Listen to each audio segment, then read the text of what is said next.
Hey gang. So, hi, I'm Julia Mastalerz. I'm doing a retrospective on the I Love You one. For those of you who don't know me, which is probably a couple of you, because, huh? Ah, I really don't like delay. But, those of you who don't know me, which might be a couple of you, because I am a chronic introvert. Hi, I'm Julia, or Jay. You might have seen me loitering around the RITSEC club room, not talking to anyone. I do that a lot. I'm Lord Satin on Discord. Feel free to ping me. Any pronouns. I'm from Colorado. I'm a fourth-ish year cybersecurity student. I've done 3 co-ops with the government. No, I cannot talk about it. I like cats, tea, stickers. That's me at the DEF CON sticker swap. Please come to the DEF CON sticker swap. It's fun. Shame DEF CON's canceled this year. Anyway, so on to the things that you actually care about, not me being weird. Take your time. There we go. So let's set the scene. It's the 2000s. Now, I don't know about you guys, but me personally, I was born in 2000, so I don't know anything about any of this stuff. But just to set the scene for all of you, so you can get a picture of what I'm actually going to be talking about. Yeah, the computers, they look like that. The sites, they look like that. Oh yeah, and the entire internet is kind of on fire. Don't worry about it. So, May 4th, 2000. Lots of people come into work, boot up their computer, check their email. Oh, look at that. A love letter. Isn't that cute? Kindly check the attached love letter. Coming from one of your friends. You can't not open it. They said kindly. And it's just a text file. Can't hurt you. Yes, it can. Because it's not a text file. See, it was the automatic setting in computers at the time to not actually show the full file extension. So that TXT, it's not a TXT. It is a .vbs. And man, that fade went really slow with the delay. But VBS, Visual Basic Script, we'll talk about it. You decide, hey, let's open it. Can't wait to see what it is. Congratulations, you've now confessed your undying love to every single person in your Outlook contact. Oh, and all your files are dead. Sorry about that. So, what happened? So, loveletterforyou.txt.vbs. Visual Basic is not a language I'm super familiar with, so I was a little worried. I'm gonna have to dig through this code, and I don't know if I'm gonna be able to read it. It's not that hard to read. It pretty much does exactly what you think. So, first thing that happens, the initial file creates 3 copies of itself. One of them just sits in the Windows directory, the other 2 go to system and make themselves some fancy little registry keys so they get to run when your computer does. Fun.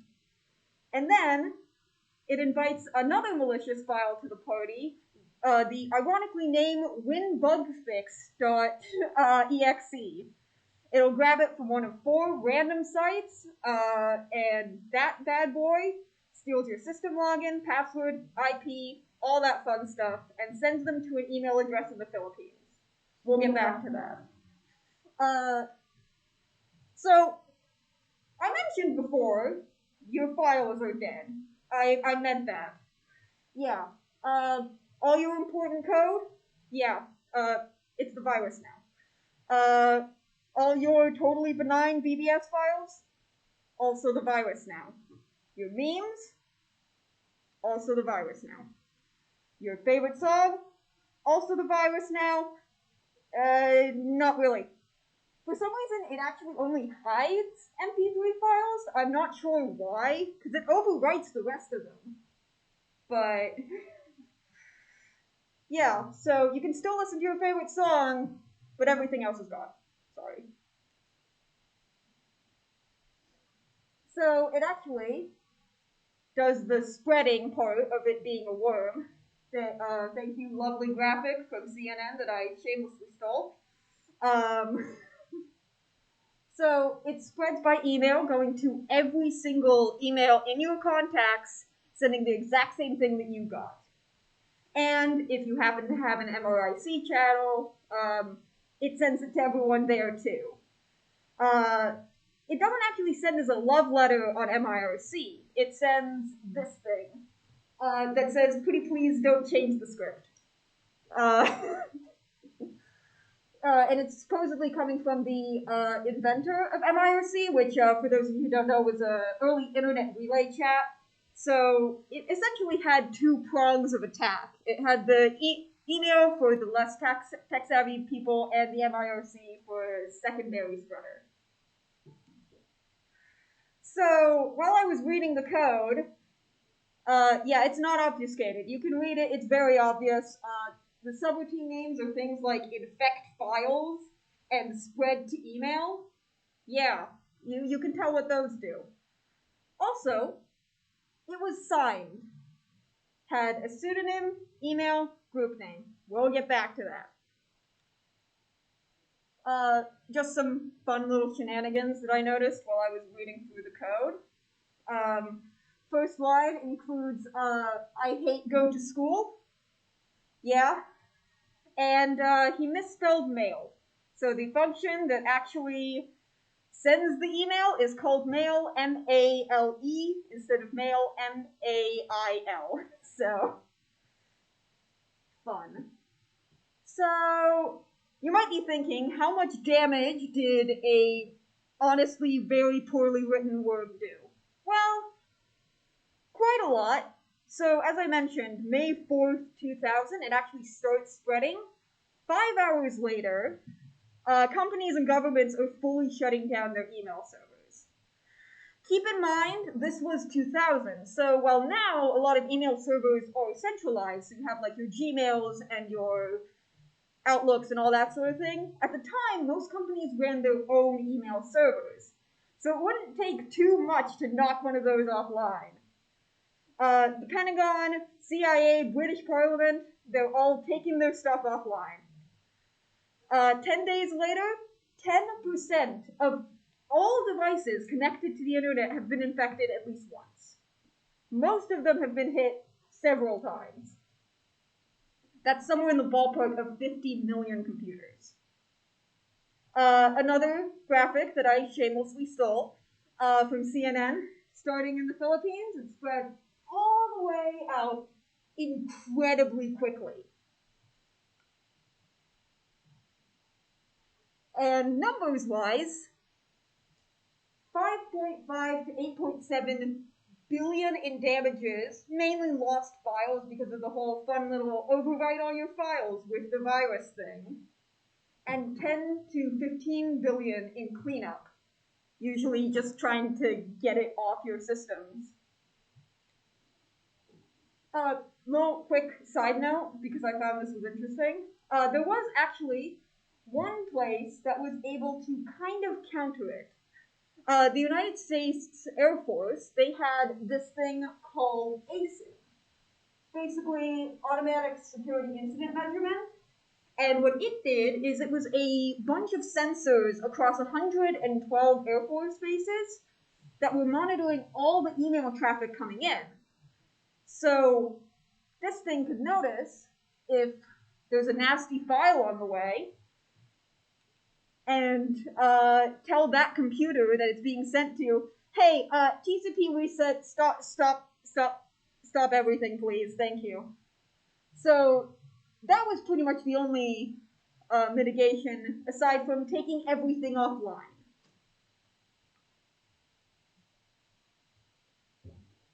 So who broke it? Who did it? Why'd you do it? Well, it didn't take them too long to find it on account of the fact that it was literally signed, again, used Philippine emails, and it was also very similar to a password cracker from the Philippines from a couple months prior. So, remember I said we'd get back to it, we're back to it. GrammarSoft. It's an after-school group at AMA College in the Philippines. So, about a day after the virus was first unleashed, they have a suspect.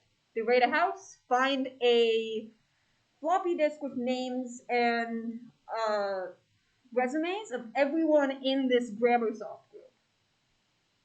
So, and they look into some of these people, and they find out that one of them made a proposal for their final thesis called Email Password Sender Trojan. Yeah, so submitted a proposal to the college. Professor said no. And by no, I mean he circled it and wrote, "This is illegal. We don't produce burglars." The goal of the study was listed to steal internet logins to be able to access the internet for free, because this was dial-up days, so you need a proper account to actually be able to go online. So, who did it? Take your time. This guy, Onel de Guzman, also 23. He went to AMA Computer College and wanted to get free internet. He also very much looks like a 2000s hacker. But he did not, according to himself later after the fact, he didn't actually intend to release it the way it went. He was using it locally. In fact, it initially only had a geolock to Manila, Philippines, which was later removed last minute before it was unleashed upon the internet. Supposedly, according to de Guzman, after the fact, he sent it to someone in Singapore, went out drinking with a friend, and the next morning the police are looking for him. So, he appeared before the media May 11th, and when they asked him, "Did you release the worm?" he said, maybe? So, here's the thing though. At the time, the Philippines didn't have any cybersecurity laws whatsoever. So, despite the fact that he caused billions of dollars worth of damage, they can't charge him with anything.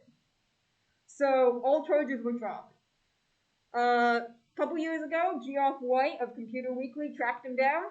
He runs a computer repair booth. And he admitted that he did in fact write it by himself, but he didn't necessarily intentionally unleash it and had no idea the amount of damage it would cause. So, ILOVEYOU was not actually the first email worm. That would be, there was the Melissa virus about a year ago in 1999.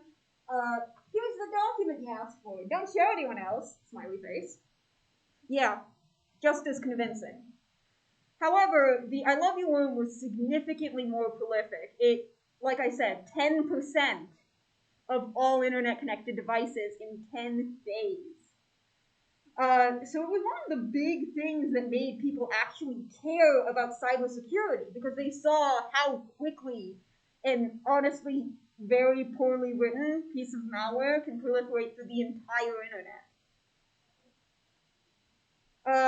Sources. If you think this is cool, I would recommend checking out this video by Disrupt. He probably explained it way better than my nervous self ever could. And if you want to watch it in action, Danok did it. Questions? Yes. So you said that the malware was geo-locked. Well, it was initially geo-locked to Philippines. Yeah. And the malware was supposed to send to the brand in Singapore. Yeah, I think that's when he actually removed the geolock to send it to someone he knew in Singapore. And then that person might have accidentally ran it or something like that happened. The actual infection, like how it happened in the first place, is fairly shaky, namely because he didn't admit anything at the time and it was only given information 20 years after the fact.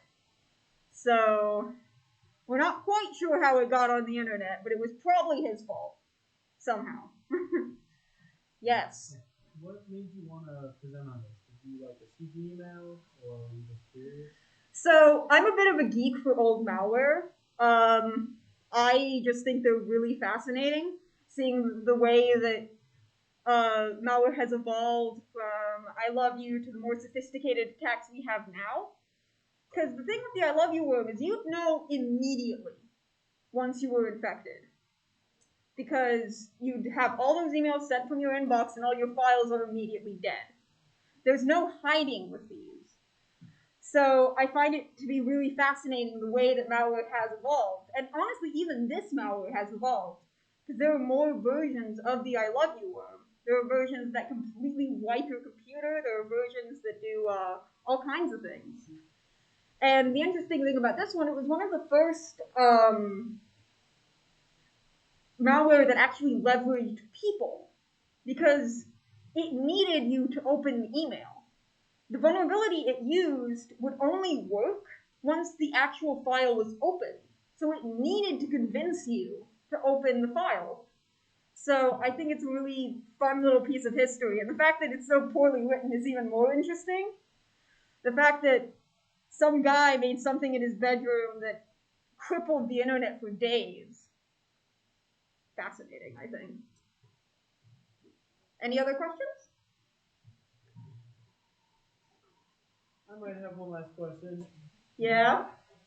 You know what the thing kind of looks like a worm? Is it a lanyard? It is a lanyard. I don't know.